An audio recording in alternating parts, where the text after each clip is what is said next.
What's up, cannabis community? I'm Brent Green, and this is the intersection of blackness and cannabis news. So before we get started, I want to give a shout out to my folks over at Rude Music Entertainment for reminding y'all to let us breathe. Now that everyone is re-traumatized and trying to figure out how they can help and what they can do, some even more apathetic and indifferent than ever before, some even silent, looking at some of y'all out there in the cannabis community. So we're now coming into alignment socially with some of the things that I've been talking about earlier this year. See Cannabis News number 1, 2020 and Cannabis News number 2, 2020. And stay tuned because Cannabis News number 3, 2020 is on the way. I, same as you, have been doing my best to wade through a raging storm of surreptitiousness, indifference, and fragility. Any of these things sound familiar to you? Okay, I know you're like, Brent, what does that have to do with cannabis? Well, they're one and in the same, because cannabis history is Black history, and in that same message. So our first story comes courtesy of Leafly magazine, and the title of this article says everything about what's going on with our beloved cannabis community as well as our society as a whole. So check this headline: Cannabis and America's Uprising. It's time to answer the knock on the door.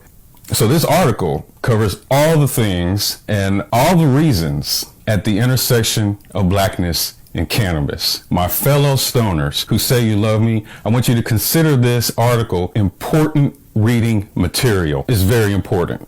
Here's a few quotes from the article. The cannabis industry has a special responsibility because cannabis has a special history. American laws constructed around the product put millions of Black people in jail, denied them jobs and housing, and stripped them of their right to vote. To pretend otherwise is to perpetuate America's 400-year crime. And under what you can do, one of the things you can do is improve yourself, your heart, your mind. They're all connected. Here's a quote from the article. Widen your boundaries. Learn what it means to be anti-racist. It's not the same as being non-racist. Look into the history of wealth and housing policy in America. Understand where the term, in quotes, redlining comes from. Read books that make you uncomfortable. Open your mind. Urge your friends and family to do the same. I can't implore you all enough to check this article out. I worry sometimes about the racial values of the cannabis community. I want the best for y'all.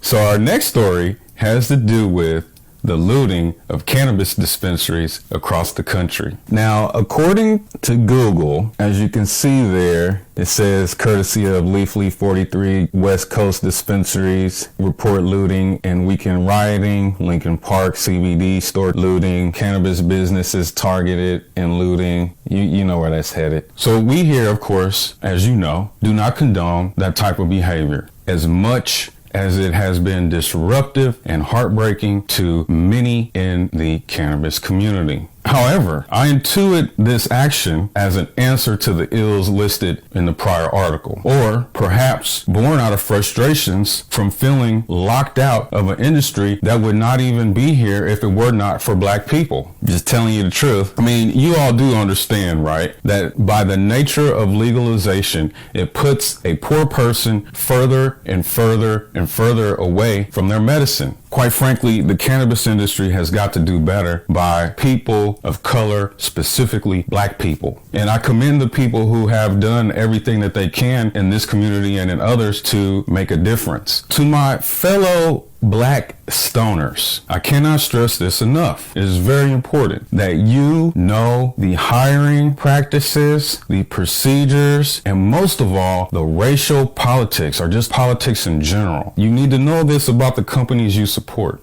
Beyond that, it is my best advice that you concern yourself with the cultivation of your own cannabis. You need to consider it a facet of your sovereignty.